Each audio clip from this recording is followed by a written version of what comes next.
आता दुसरे राक्षस आलेले आहेत मैदानात, ज्यांचं नाव आहे इन्शुरन्स लिंक्ड इन्व्हेस्टमेंट्स.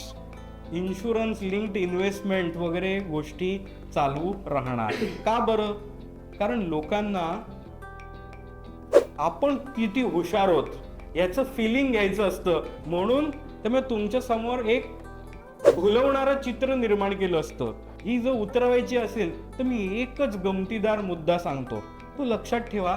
तुम्हाला आयुष्यात कोणी इन्शुरन्स लिंक्ड योजना गळी उतरवणार नाही. महागाईचा दर, पोस्ट महागाई, पोस्ट इन्फ्लेशन आपल्याला किती टक्के मिळत आहेत, तर तुम्ही बघा इन्शुरन्स लिंक्ड योजनांमधल्या कुठल्याही योजना 5-5.5% जास्त रिटर्न देऊ शकत नाहीत.